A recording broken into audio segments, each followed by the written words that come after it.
Hi guys, welcome to the new look Snakes and Adders Reptile Advice video series. Previously this has been shared on YouTube as Chaz's No BS Reptile Advice. It seems stupid really promoting myself rather than promoting the business, so we've decided that we're going to roll it out across Facebook as well. And Paul has aired his concerns potentially about some of the language that I've used in the past. It's been quite laddish and all the rest of it, and to be honest there isn't a salient argument against that. He thinks that we're alienating a part of our clientele and a super important part of the hobby that he holds dear and I hold dear, which are the kids. We want to involve them, we don't want to alienate them, and we don't want parents stopping them or prohibiting them from watching our content on the basis of the fact that I can't do a video without swearing. So to that end, we still want to be straight, we still want to give straight advice, straight down the line, no fluff, no guff, no stupidness. We don't need gimmicks or any of that, chugging beers, none of this. All we need to do is get back to the reptiles, giving the advice. So YouTube people, just bear with me because the Facebook guys might not know what we do. Essentially on all of our species guides, people were asking loads of questions, and it was decided that we would answer those questions directly, involving the poster directly in the answers.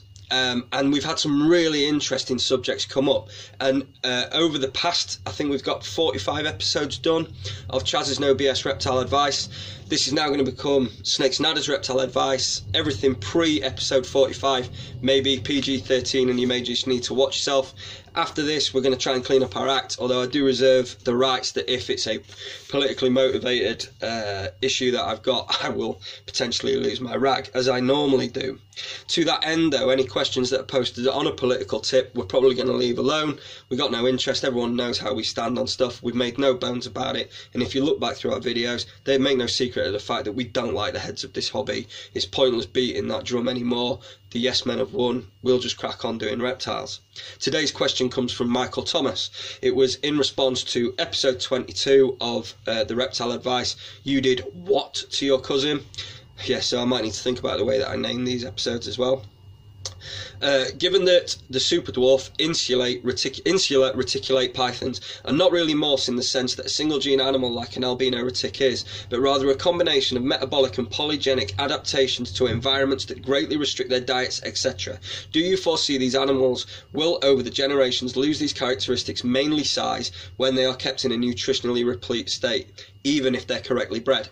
The answer to that, Michael, is yes. 1, fantastic question. 2, we have seen examples of this already. So for guys who maybe found that slightly complex, we have insular and mainland forms. We used to have Pangaea, this great big earth mass, and then it split off into the continents, then into islands, etc.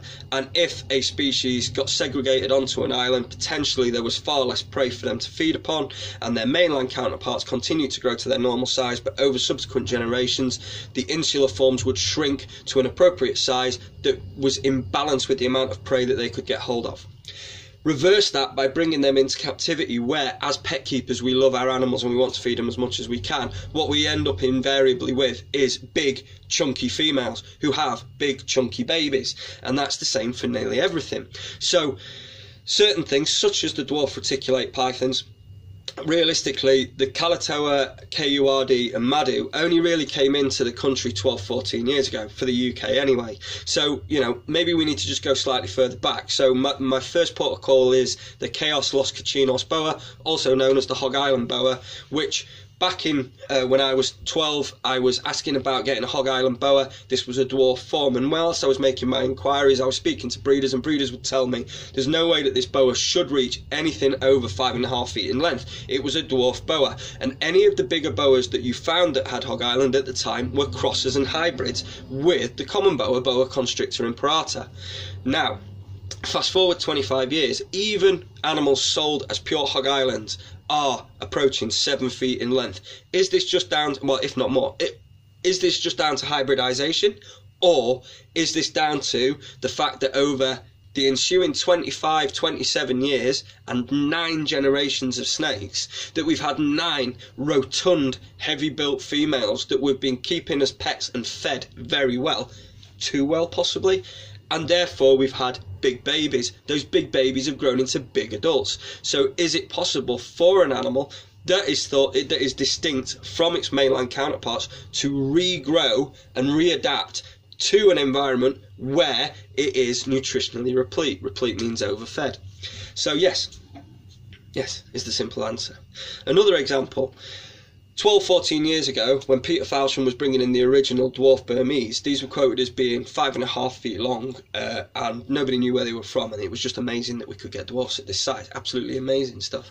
But if you speak to the UK breeders now, such as David Cropper, he will tell you that his adult female is 8 feet in length.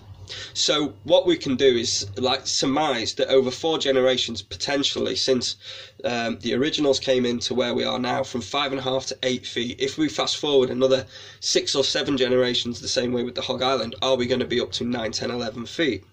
It's a hypothesis, but actually looking at previous things that have happened, it's entirely possible. Same with the Calotoa reticulated pythons. We know from personal experience, because in 2006 Snakes and Adders produced the first UK captive bred animals, and the animals that produced the young were 5.5 feet in length and barely bigger than a mid-sized rat snake. Fast forward to now, and Calotoas are commonly associated with being 9 feet in mature length.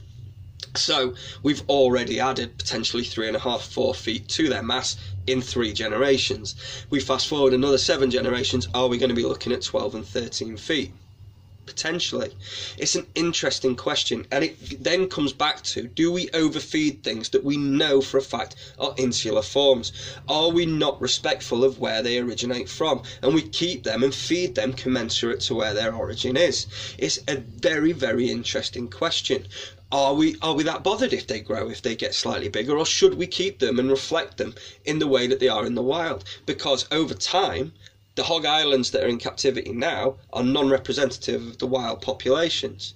So it's worth thinking about. We'd definitely be interested in knowing your thoughts. So yeah, I mean, this was a quick fire one, but I really like that question. Thought it was great, and it gets to the crux of a lot of things. What complicates things is this disturbing habit of crossing mainland and insular forms for aesthetic value. So such as the Burmese crossing them to the hypos, labyrinths, granites. What you're creating is mutts. You're crossing any of your mainland reticmorphs into super dwarfs to make the morphs smaller. What you're creating is mutts, and this therefore complicates things and makes already murky waters completely thick like pea soup, where you can't work out where you're going.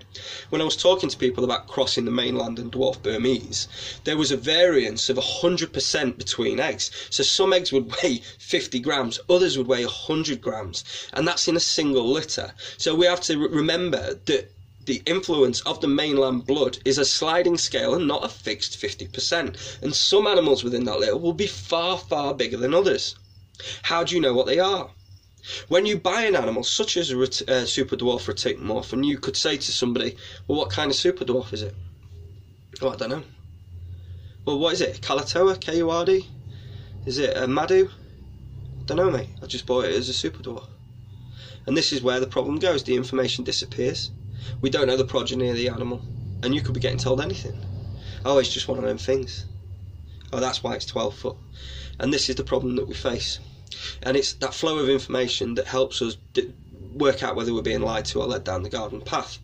And I would always encourage anybody to keep the insular forms pure, because, you know, in a few more years' time, actually, pure locality super dwarf retics will be far more valuable than the super dwarf morphs, because they've actually almost been bred to extinction with mainlands, meaning that they're not there for us anymore.